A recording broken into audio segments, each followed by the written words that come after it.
ஈரோடு மாவட்டம் பவானி நகராட்சிக்குட்பட்ட பழைய பேருந்து நிலையம் பகுதியில் புதிதாக பயணியர் நிழற்குடை திறந்து வைத்து பேசிய திருப்பூர் பாராளுமன்ற உறுப்பினர் சுப்ராயன், பவானியில் கண்டா வரச் சொல்லுங்க என்ற போஸ்டர் ஒட்டியவர் தற்பொழுது நடைபெற்ற நிகழ்ச்சியை பார்த்தாவது வந்து கண்டு கொள்ளட்டும் என்றார்.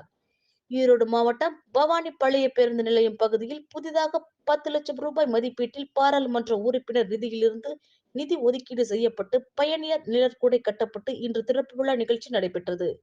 இதில் கலந்து கொண்ட திருப்பூர் பாராளுமன்ற உறுப்பினர் சுப்ராயன் ரிப்பன் வெட்டி பயணியர் நிழற்குடையினை பொதுமக்கள் பயன்பாட்டிற்கு திறந்து வைத்தார். தொடர்ந்து செய்தியாளர்களை சந்தித்து பேசிய அவர், ஸ்டாலின் தலைமையில் மிகச் சிறப்பாக தமிழகம் முழுவதும் வளர்ச்சி திட்ட பணிகள் நடைபெற்றுக் கொண்டிருக்கின்றது. துரதிர்ஷ்டம் என்னவென்றால், கடந்த 10 ஆண்டு காலத்தில் ஆட்சி நடத்தியவர்கள் நிதியை காலியாக வைத்துவிட்டு போனார்கள். பற்றாக்குறை நிதியாகவே வைத்துவிட்டு போனார்கள். எந்த ஒரு வளர்ச்சி திட்ட பணிக்கும் நிதியை ஒதுக்கீடு செய்ய முடியாத சூழ்நிலையிலும் மிகச் சிறப்பான முறையில் நிர்வாகம் நடத்தி தமிழ்நாட்டில் வளர்ச்சியில் புதிய பங்களிப்பை செலுத்தி வருகிறது திமுக ஆட்சி.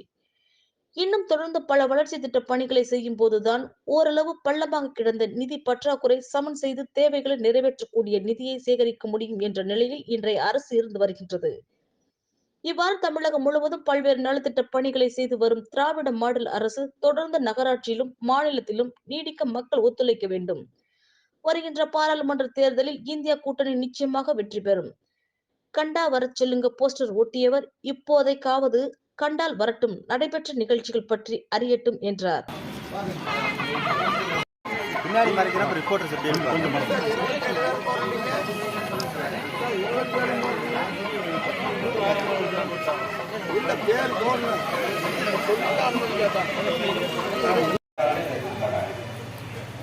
கொரோனா காலத்தில் 2 ஆண்டு காலத்தில் ஜிஎஸ்டியை பொது வரி விதிப்பின் மூலமாக நாடாளுமன்ற தொகுதி மாண்புமிகு முதலமைச்சர் மு க ஸ்டாலின் அவர்கள் தலைமையில் மிகச் சிறப்பான வளர்ச்சி பணிகள் தமிழ்நாடு முழுவதும் நடைபெற்று வருகிறது. துரதிர்ஷ்டம் என்னவென்றால், கடந்த 10 ஆண்டு கால ஆட்சி நடத்தியவர்கள் நிதியை முற்றாக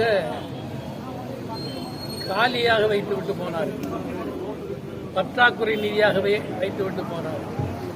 எந்த ஒரு வளர்ச்சி பணிக்கும் உரிய நிதியை ஒதுக்கீடு செய்ய முடியாத நெருக்கடிக்கு இடையிலும் மிகச் சிறப்பான முறையில் நிர்வாகம் நடத்தி தமிழ்நாட்டின் வளர்ச்சியில் முன்னேற்றத்தில் உரிய பங்களிப்பை செலுத்தி வருகிறது இன்றைக்கு ஆளுகிற திராவிட முன்னேற்ற கழக ஆட்சி மாண்புமிகு முதல்வர் அவர்களின் தலைமையில் நடந்து வருகிறது.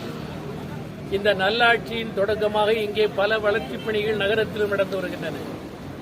இன்னும் தொடர்ந்து நீடிக்கிற போதுதான் ஓரளவு பள்ளமாக கிடந்த நிதி பற்றாக்குறையை சமன் செய்து தேவைகளை நிறைவேற்றுவதற்குரிய நிதியை சேகரிக்க முடியும் என்ற நிலையில் இன்றைய அரசு இருந்து வருகிறது.